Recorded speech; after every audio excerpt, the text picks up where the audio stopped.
ගුවන් අනතුරු පිළිබඳව අපි ගොඩක් වෙලාවට ගොඩක් වාර්තා ගොඩක් ප්‍රවෘත්තීන් අහලා තියෙනවා ලෝකේ පුරා. නමුත් මීට පැය කිහිපයකට පෙර මෙවැනි අවාසනාවන්ත සිදුවීමක් පිළිබඳව අවාසනාවන්ත ගුවන් අනතුරක් පිළිබඳව මුළු ලෝකයේම කම්පාවට පත් කරමින් අපට අහන්නට ලැබෙනවා. ඒ තමයි ඉන්දියාවේ අහමදාබාද් ගුවන් තොටුපළින් ලන්ඩන් බලා පිටත් වුණු ගුවන් යානයක් අනතුරකට පත් වෙනවා. ගුවන් ගත වී තත්පර කිහිපයක් අතරතුර. ඉතින් මේ අවාසනාවන්ත සිදුවීම සිදුවන විටත් මේ ගුවන් යානයේ ගුවන් මගින් 240කට අධික ප්‍රමාණයක් සිටි බව තමයි අපිට දැනගන්නට ලැබෙන්නේ. දත්තවලට අනුව ගුවන් යානය අනතුරට පත් වන විට අඩි 625ක් පමණ ඉහළින් පියාසර කරමින් තිබුණු බව තමයි තොරතුරු දැනගන්නට ලැබෙන්නේ. ඒ වගේම ගුවන් තොටුපළින් එපිට පිහිටි ජනාවාස සහිත ප්‍රදේශයකට මෙය හඩා වැටි ඇති බවට තමයි ඉන්දිය මාධ්‍ය ප්‍රකාශවල අපට අසන්නට දකින්නට ලැබෙන්නේ.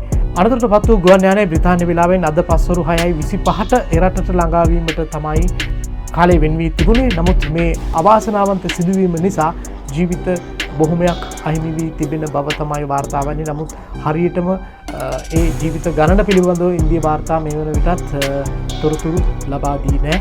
ඉතින් ඔබට මේ දකින්නට තියෙන්නේ ඒ මොහොත වන විට ඒ අවට සිටි ජනතාව තමන්ගේ ජංගම දුරකථන වලින් සටහන් කරගත් වීඩියෝ දර්ශන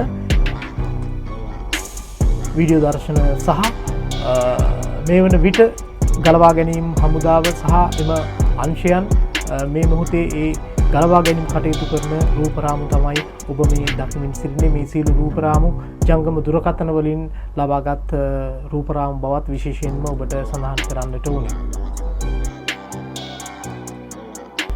ඉතින් ලෝකයේ බොහෝ ගුවන් අනතුරු පිළිබඳව මීට කලින් අපි අහලා තියෙනවා. නමුත් ඒ හැම අනතුරකටම වඩා අපිට මේ අනතුර ඉතාම තදින් දැනෙනවා. අපේ අසල්වැසි රට තමයි ඉන්දියාව. ඒ නිසා ඉන්දියාවත් එක්ක අපේ තියෙන සබඳකම් නෑකම් බොහොම සමීපයි.